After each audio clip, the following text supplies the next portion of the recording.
जय श्री बालाजी महाराज, जय माता। पितृ प्रसन्न होंगे तो आपके घर के हर मांगलिक कार्य परिपूर्ण होंगे। पितरों का जय श्री राम सभी भक्तों को जय माता की। फिर एक नई वीडियो के साथ आप सबके सामने हाजिर हो गई हैं और आज की जो हमारी वीडियो होने वाली है वो बहुत ही ज्यादा महत्वपूर्ण होने वाली है उन व्यक्तियों के लिए जो लोग चाहते हैं कि हमारे पितृ जो है हमारे ऊपर हमेशा खुश रहें। पितरों को खुश करने के लिए हमें क्या करना चाहिए, तो आज की वीडियो बिल्कुल सिंपल तरीके से आपको बताएंगे कि अगर आप भी अपने पितरों को हमेशा आपके ऊपर खुश और प्रसन्न रखना चाहते हैं तो क्या करना है। अंत तक बने रहना है। अभी आपको सारी वीडियो इसी चैनल पे मिलेगी तो अंत तक बने रहिए। अभी तक चैनल को सब्सक्राइब नहीं किया है, सब्सक्राइब करके रखिए। चलिए शुरू करते हैं आज के वीडियो। जय श्री राम। जय श्री राम, जय श्री बालाजी महाराज, जय माता। पितृ प्रसन्न होंगे तो आपके घर के हर मांगलिक कार्य परिपूर्ण होंगे। पितरों का खुश होना घर के लिए बहुत ज्यादा जरूरी होता है। अगर पितृ प्रसन्न होते हैं तो आपके घर में कृपा बरसती है। जैसे पितृ प्रसन्न है, कुल देवी देवता प्रसन्न है, तो इससे आपके घर के अंदर मांगलिक कार्य होते हैं, हर कार्य आपके शुभ होते हैं, रुके हुए कार्य भी आपके बनने लग जाते हैं। अब पितरों को प्रसन्न करने के लिए हम ऐसा कौन कौन सा कार्य करते हैं। हम उनके नाम का जिस दिन अमावस्या होती है उस दिन भी कार्य करते हैं। मैं आज आपको ये ऐसा कुछ बताऊंगा कि पितृ आपसे कभी रुष्ट ही ना हो, ऐसा कार्य हम करना स्टार्ट कर देंगे तो हमारे पितृ ना तो हमसे कभी रुष्ट होंगे और ना ही कोई ओजा सियाना व्यक्ति, कोई भी व्यक्ति हो, हमारे पितरों को बंधन ग्रस्त कर पाएगा जीवन भर के लिए। ताकि आपके द्वारा किया हुआ जो कर्म होगा वो आपके पितरों को शक्ति प्रदान करेगा। अब ऐसा हम कौन सा कार्य ऐसा करें जिससे पितरों को बल भी प्रदान हो और घर की जो भी नकारात्मकता है वो भी नष्ट हो जाए और पितृ हमेशा हमारे ऊपर खुश रहें, दोनों हाथों से आशीर्वाद प्रदान करें। क्या कार्य करना चाहिए? देखिए, सबसे पहली बात, हनुमान जी की पूजा आपको अपने घर में नित्य नियम से आपने करनी ही करनी है। अगर हनुमान जी की पूजा आपके घर में नित्य नियम से चलती है, क्योंकि हनुमान जी धरती के जागृत देवता हैं, धरती के प्रधान रूप के देवता हैं। माना जाता है कि हनुमान जी की पूजा करने से हनुमान जी ना तो किसी भी प्रकार के बंधन में आते, ना किसी भी प्रकार के तंत्र के ग्रस्त होते। जब आपको पता है कि मायावी जो रावण का जो था, आपको पता है रावण था, वो भगवान राम और लक्ष्मण को पाताल लोक में ले गया था। उसने अपनी माया को रचा था और हनुमान जी ने जाकर अपना पंचमुखी रूप धारण कर सभी माया को खंड कर दिया था। तो किसी भी प्रकार की तंत्र की माया तो चलने वाली नहीं है अगर हनुमान जी की भक्ति आपके घर में होती है। दूसरी बात, माँ दुर्गा की भक्ति आपके घर में कंटिन्यू चलनी चाहिए। आप हनुमान जी और माँ दुर्गा का एक ही दीपक का दान कर सकते हो। और अगर ये पूजा आपके घर में कंटिन्यू चलती है तो आपकी कुल देवी देवता का भी कृपा आपके ऊपर बरकरार रहती है। माना जाता है कि जिस दिन हमारी कुल देवी देवता का दिन होता है, जैसे कि 14 हो गई माता की, अष्टमी हो गई, नवमी हो गई, अगर हम अपने नियम के अनुसार उनकी कोई धोख लगाते हैं या कोई पूजन करते हैं तो हमारी कुल देवी देवता को शक्ति प्रदान हो हमें देती है और हमारा समर्थ, हमारा शौर्य भी बढ़ाती है। तो क्या, जैसे कि आपने बताया कि इस तरीके से करना चाहिए, कुल देवी देवता प्रसन्न हो, तो कौन सा ऐसा भोग हम दें जिससे हमारे पितृ देवता हमारे ऊपर हमेशा खुश रहें। अमावस्या होगी, जैसे कि विशेष कोई भोग या कोई हवन की प्रतीति, या क्या ऐसा करना चाहिए? ऐसा होता है कि जो मैंने हनुमान जी की पूजा बताई और साथ में माता की पूजा बताई है, इससे पहले बात तो ये है, अगर आपके घर में आपके पितृ है वो मलिन अवस्था से छूटते हैं, ठीक है, और मलिन अवस्था से छुड़ाना बहुत जरूरी होता है। जब कोई हमारे घर का पितृ मलिन अवस्था में होता है तब वो और भी हमारे घर में मलिनता खिलाता रहता है। वो प्रेत योनि में घूमता है, विचरता है, सर्प योनि में चला जाता है, चंडाल योनि में चला जाता है। हमारा नैतिक वो इस अवस्था में क्यों जाता है? क्योंकि हम अपने घर में पूजा पाठ प्रवृत्ति के नियम को सही ढंग से अप्लाई नहीं करते हैं, लागू नहीं करते हैं, जिसके कारण जो है उसके जाने के चांस बहुत अधिक होते हैं। हनुमान जी की पूजा से, माँ दुर्गा की पूजा से कुल श्रेष्ठ देवी जो आपके घर की है वो भी प्रसन्न होती है। और साथ में अगर किसी ने आपके परिवार के ऊपर कभी भविष्य में या पीछे पास्ट में कभी आपके ऊपर तंत्र की प्रक्रिया करी होगी तो सब का सब तंत्र आपका खंड होगा।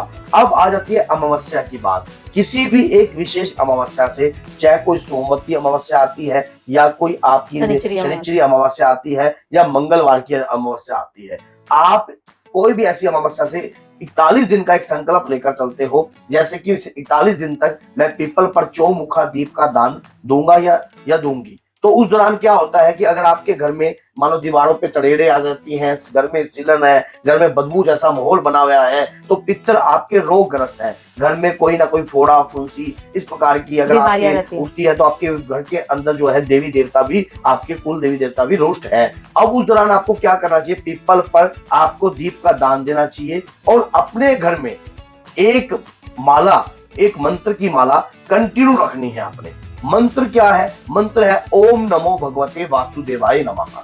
इस मंत्र से आपने क्या करना है, सूर्य को अर्घ देना है, सूर्य को अर्घ देना है और ये कहना है कि जो मेरे सूर्य लोक के पितर हैं, जो देव पितर हैं, मेरे घर के पितर मेरे घर की मलिनता को नष्ट करें और मेरे घर में देव पितरों का आगमन आए रहे, ताकि भविष्य में हम हर कार्य कर सके। अब देव पितर अगर आपके प्रसन्न हो जाते हैं, जैसे देखिए देव पितर कौन से होते हैं, हमारे परिवार के अंदर अगर किसी व्यक्ति ने काफी लंबे समय तपस्या करी है, बहुत ही तपस्या करी है काफी, जैसे कि आपको पता है कि भगवान राम जो है सूर्यवंशी थे। अब उस दौरान क्या था, वो सूर्यवंशी क्यों थे, क्योंकि उनके परिवार के अंदर दिलीप, रघुवंशी, तो इस प्रकार से जो जिन्होंने कुछ किया है उनका नाम होता है, वो देव पितृ श्रेणी में आ जाते हैं। इसी प्रकार से आपके परिवार के अंदर अगर कोई ऐसा होगा जिन्होंने काफी लंबे समय से तपस्या करी होगी, तो आपके परिवार की वो हेल्प करेगा और किसी ना किसी प्रकार से उनकी तरंगे भी आपके शरीर में आपको महसूस होगी। अगर देव पितर का आगमन आपके घर में हो जाता है, कुल श्रेष्ठ देवी का आगमन आपके घर में परमानेंट रहता है, उसके बावजूद आपके घर में कुछ ऐसे ऐसे कार्य हमें नहीं करने चाहिए, जैसे कि मांस का सेवन अपने घर के चूल्हे पर कभी नहीं करना चाहिए। इस बात को याद रखना, घर में बैठकर कोई भी ऐसे कार्य नहीं करने चाहिए जैसे कि दारू मदिरा इस प्रकार का मांस बनाकर हम खा रहे हैं। तो आप सोचो, ऐसे भोजन पर दैत्य टूट कर पड़ते हैं, प्रेत व्याधाएं टूट कर पड़ती हैं, जिसके कारण हमारे घर के जो पितृ होते हैं वो कमजोर अवस्था में आ जाते हैं। ऐसा काम हमें नहीं करना चाहिए। हमें अपने हाथों से, जैसे कि अमावस्या आ गई, एकादशी आ गई या कोई ऐसे दिन आ जाते हैं, अपने हाथों से गुप्त रूप से दान करना चाहिए, जिस दान का पता भी ना लगे, और अपने पितरों के नाम का गौशाला में, यहाँ तक कि कौवों को, चिड़ी पक्षी जो भी है उनको, और हर प्रकार के चुपचाप का दान जो है निकालते रहना चाहिए, जो किसी को भी पता ना लगे। आपने अपने आप ही संकल्प लिया, चावल लिए, थोड़े से अक्षत लेकर इस माला को, आपने जो मैंने मंत्र बोला है ओम नमो भगवते वासुदेवाय का ध्यान कर उससे आप उन चावलों के संकल्प से खीर बनाकर भी गरीबों में दान कर सकते हो कि ये मेरे पितरों के नाम की है और मेरे पितरों को शक्ति बल प्रदान हो। अगर आपके पितृ बंधन में है, तो मैंने शुरू में आपको बताया, हनुमान जी की पूजा अगर कंटिन्यू घर में चलेगी, माँ दुर्गा की पूजा कंटिन्यू चलेगी, तो पितृ बंधन, श्राप लगा हुआ किसी भी प्रकार का, सब मलिनता आपके हाथ में है धोनी, सब ताकत आपके हाथ में है। आपके पितृ खुश होंगे, आपके हर कार्य मांगलिक होने लग जाएंगे, आपके घर में शुभ कार्य जो है वो चालू हो जाएंगे, ना ही किसी भी प्रकार का कोई कार्य में रुकावट आएगी। जब रुकावट ही नहीं आएगी तो पितर रुष्ट भी नहीं होंगे, और जब पितर रुष्ट नहीं होंगे तो आपकी तरक्की आपको खुद पता लगेगी, मेरी तरक्की पहले से कितनी बेहतर होगी है। देखिए, अगर हम घर में हमारे पितर होते ना, और हम जब उन्हें खुश नहीं रखते, उनकी पूजा याचना नहीं करते हैं, उनके नाम का कभी सिमरन नहीं करते हैं, तो पितर हमें परमात्मा से भी नहीं लेने देते। वो कहते हैं कि ये तो हमें नहीं मानता, तो ये हम और देवी देवताओं को क्या मानेगा। तो इसीलिए खानदान की शक्ति जो होती है, अब देव पितर वो भी होते हैं जो ऊत पितर गिने जाते हैं, जो 10 साल की कम आयु की अवस्था में जाते हैं, वो ऊत पितर की श्रेणी में आते हैं। उनकी पूजा भी अनिवार्य होती है घर में क्योंकि उन्हें कुछ मरने का अभी पता नहीं होता है किसी भी प्रकार का, वो देव पितर के रूप में भी पूजे जाते हैं। अगर आप उन्हें सही मार्गदर्शन देकर चला दो तो एक ऊत पितर 100 भूतों के बराबर होता है। अगर आपके घर में ऊत पितर सही रूप से कार्य करने लग जाए, तो देव पितरों को खुश रखने के लिए हमें धार्मिक कार्य अपने घर में करते रहना चाहिए। मांगलिक कार्य तभी हमारे शुरू होंगे, माला का जाप, मंत्र का जाप, सूर्य को अर्घ, ये और भगवान शिव को जल। और जैसे कि मैंने अभी 2 दिन पहले एक वीडियो बनाई थी कि पीपल पर दीप का दान देने से क्या होता है, वो भी देख लेना आप, क्योंकि पीपल से भी हमारी शक्ति प्रदान होती है। तो बोलिए जय सीताराम, जय श्री बालाजी, जय माता दी।